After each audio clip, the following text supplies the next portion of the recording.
Welcome to Savvy Business, Life Unscripted with your host, Christina Rivera, where our guests share their wisdom and valuable business tips, empowering our audience to expand their personal potential. Hi, Justin Pogue. Welcome to Savvy Broadcasting, Life Unscripted. I'm so grateful to have you here today. How are you?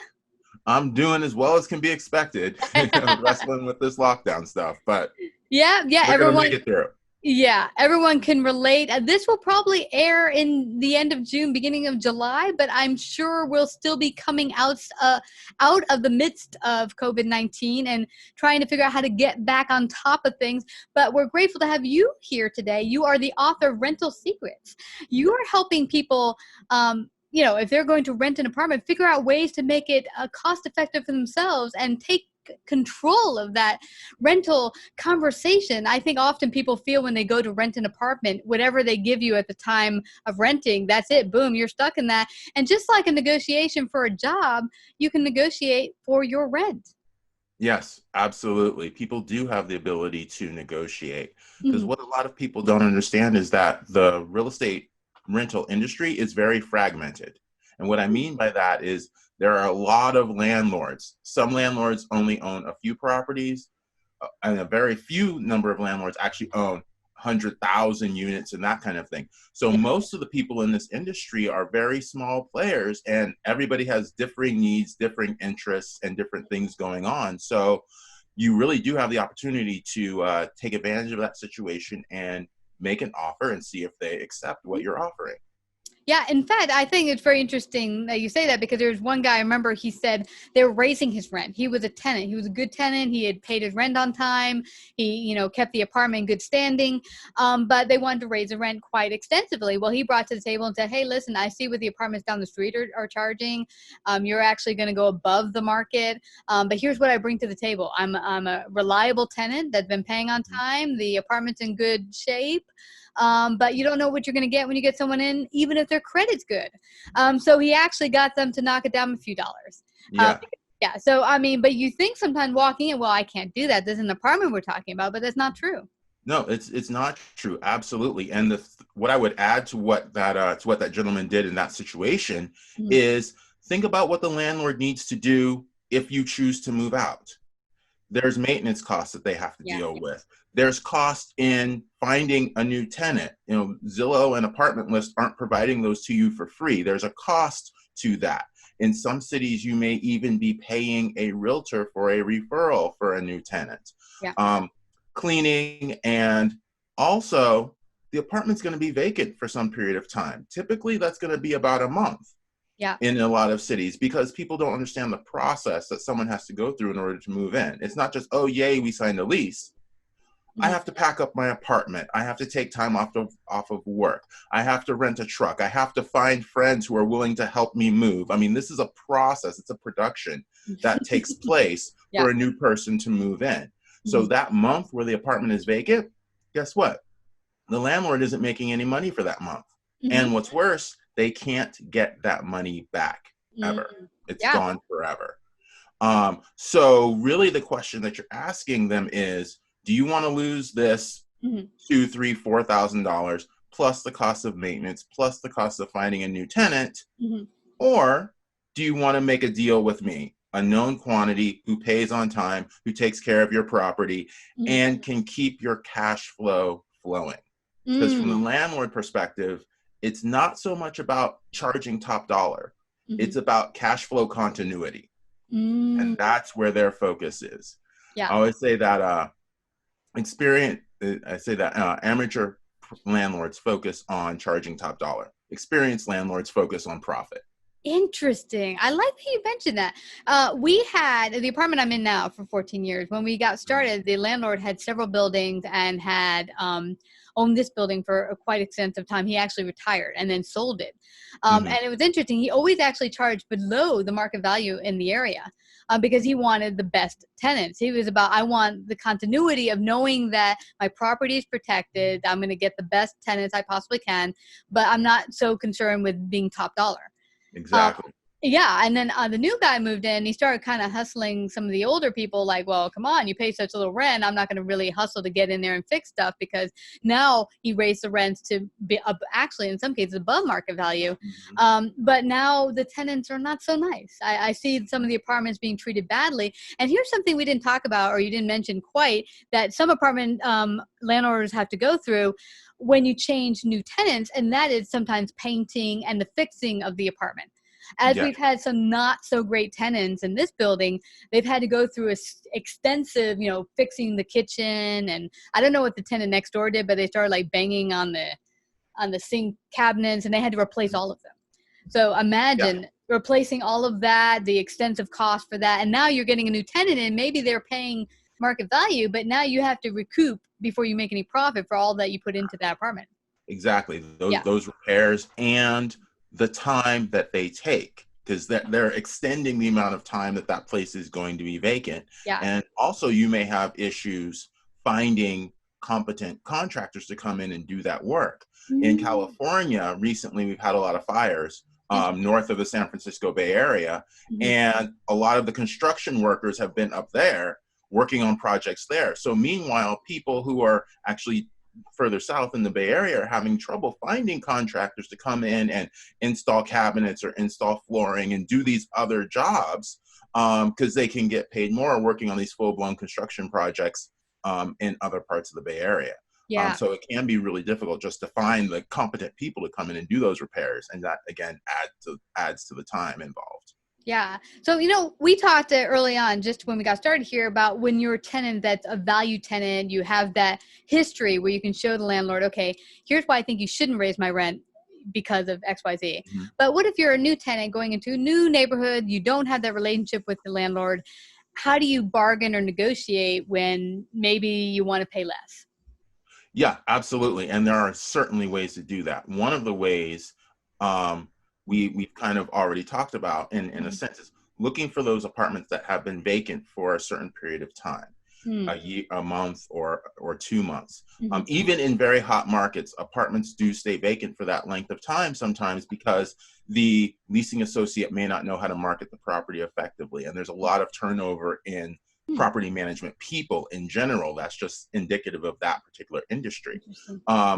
It may have stayed vacant because the view from one of the windows is not as desirable as other places. There was one property in California that I was managing that stayed vacant for 2 months because due to certain fire codes, there had to be certain things over a particular window. And that caused the apartment to stay vacant for 2 months. And so being aware of that vacancy is one way that people can. How do they do that? How do they begin to know what's been vacant and how long? Oh, you have to ask. You can ask. Yes. Yeah. So what happens when people come to an apartment building, or actually it starts with a phone call, and you'll call and you'll say, I'm interested in a 2-bedroom apartment. And the leasing associate will say, great, we have 2-bedroom apartments available. And then they'll ask you a series of questions. Would you like it to be near the pool or the courtyard? Would you like it to be on the first or second floor? Would you like it to be near the laundry room? As you're answering these questions, they are crossing apartments off the list of what to tell you about because they don't fit your criteria. Okay. Now, so there may very well be 10 apartments at this community that are available, but based on the way you answer your questions, they've crossed some off the list. So they're not even going to talk to you about those. So now what's happening is, now, if those reasons that you gave them, the answers to those questions that you gave them, if those were things that you truly needed, if you truly needed to be on the second floor next to the swimming pool, near the laundry room, then that's perfectly fine. But if what you were giving them were more wishes or wants, now you've created scarcity. Yeah, you've created scarcity in your own head because they'll tell you, great, we have one apartment that fits your needs, and I do have some appointments this afternoon. How soon can you get here? Yeah. But now you're thinking, oh my gosh, they only have one apartment. I need to get down there. I can't negotiate. We don't know what's going on. Yeah. So you're putting yourself in a very poor frame of mind to negotiate and really ask those questions, asking which apartments are your long-term vacant apartments. And which apartments may not have that desirable view. and really go on the tour, because that that apartment that I mentioned that didn't have the desirable view in California. Mm-hmm. What was going on is people would walk into the apartment, they'd walk to the master bedroom door, they'd see the view, and they turn around and walk out. And that's why that apartment stayed vacant, because since they turned around at the master bedroom door, they didn't see the double closets. They didn't see the master bathroom that we had just remodeled. So to them, it didn't exist. So when they got back to their kitchen table, they're like, which apartment do we want?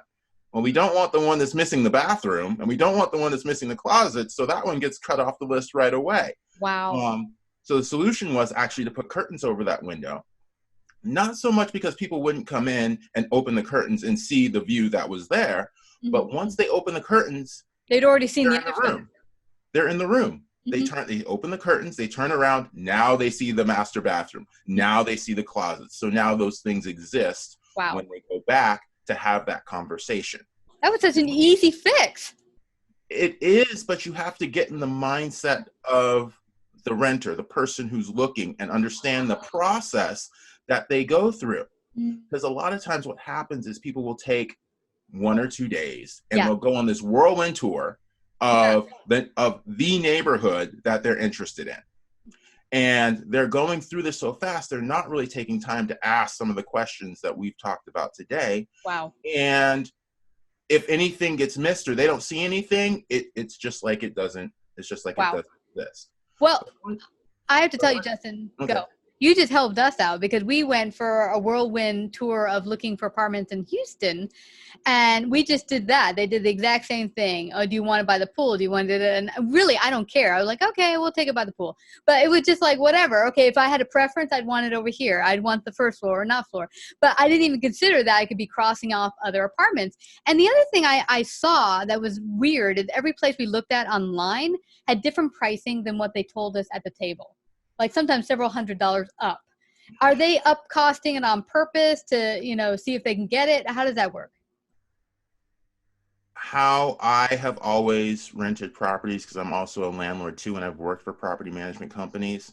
And my advice to people is, if the price in the ad is different than the price when you get in the office, run.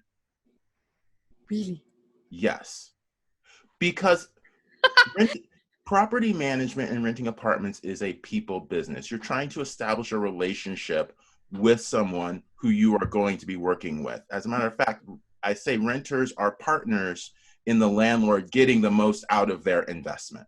So if you're trying to establish a partnership, you don't start that relationship with something that's not true. And that's where that conversation is starting. So the price in the ad should be the same or higher than the price in the office. If they're going to make you some kind of deal in the office, then that's perfectly fine. But they shouldn't say, oh, you drove up in a Mercedes, so your price is slightly higher and you won't care. I found it interesting. I don't know if that's true, Justin, but we're moving from New York. So the first question they say is, where are you from? Because they can hear we're not from Houston. And we're like, oh, we're from New York City. Oh, okay. We get down to talking. They ask what we want. And all of a sudden the price is $300-400 higher than what's in the ad. I'm like, whoa, wait a second. And they say, oh, we just talked to a Wall Street guy last week and he's moving it. I'm like, we're not Wall Street, dude. But see, I think they had it in their mind, oh, you're from New York City. Well, your cost is, and I was sitting there like, why are the costs higher than what they're showing online? So like if they wanted to position that property for New Yorkers moving to Houston, then they should have advertised it as such, priced it as such, and done the amenities as such. And then you're working with that clientele. Yeah. If that's what you wanted to do. But yeah, it's kind of a shady move to treat people that way just based on where they're from or what car they might be driving or your impression of how affluent they might be. That's not a good way to start that relationship. Well, I like that you told us that. That's a great piece of advice. Now, what have you found is the biggest myth that people carry with regards to going to rent an apartment? The biggest myth that renters carry about landlords is, oh, as a landlord, you must be off in the Caribbean on your yacht sipping umbrella drinks while I'm here in the salt mine slaving away at my job to pay this rent. And I do a live presentation and I have a picture of just that image. And then I say, that's the myth. The reality is the second picture I show them, which is this lone hand reaching out over the waves of the ocean, and that's all you see. Because that's how most landlords feel. When people invest in a property, and none of the real estate seminars that I've gone to have really addressed this issue at all, you are becoming a small business, and you are taking on all of those issues. Human resource issues, because you got to hire vendors, maintenance issues. There may be environmental issues depending on what's going on with your property, customer service, marketing, legal issues. All of these things are now your responsibility because you're the owner. And everything related to that property is now your responsibility. And no real estate seminar I've gone to has really presented owning property from that perspective. It's just like they assume you'll have people to handle this and the money to pay them. And if you don't, well, that's not my problem. I've already sold my seminar. I'm off to deal with the next group of people in the next city. So that's the myth, that landlords have all of these resources and money, and that they're all wealthy individuals. Because what's going on is most landlords, as we mentioned earlier, are kind of small mom and pop concerns. They may own a few properties, but something else to consider is even the larger apartment corporations.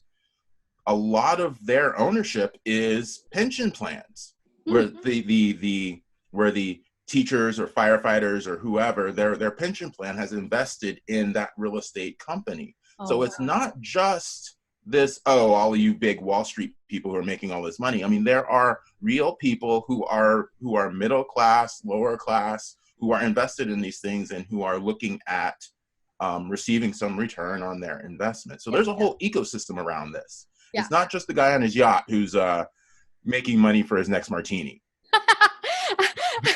I love that you mentioned that, because I have a good friend who just got into real estate and bought her first she's renting one apartment in Queens, and she thought, this is gonna be easy, well, you come into this idea that I have this property, it'll be easy. I did too. I think when you get it on the market, how hard is it to sell? Everyone needs a roof, right? Didn't even consider, like you were just mentioning, they came in, saw there was not a good view, and they walked out. I didn't even consider that might happen. So here she is, she's with the property, but things have started to get tough, and she's having trouble keeping her tenants.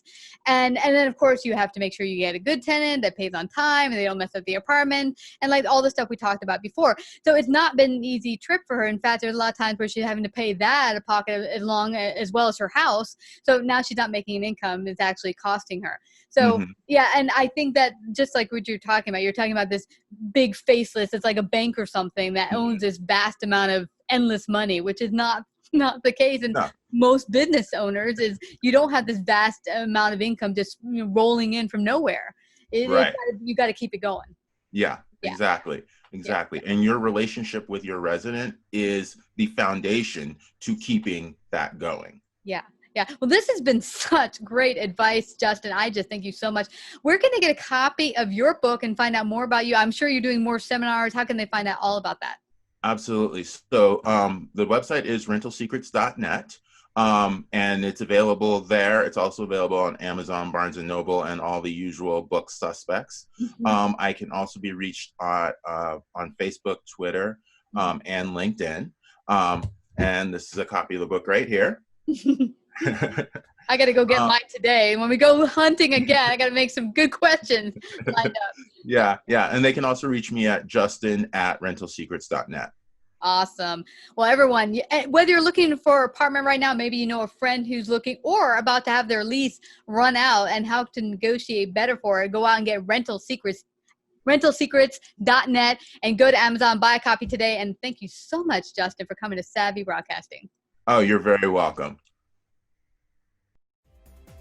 If you like this episode, please share. To hear more Savvy episodes and Savvy Biz tips, go to lifeunscriptedradio.com. To become a guest or participate in paid sponsorship, email us at Christina@lifeunscriptedradio.com.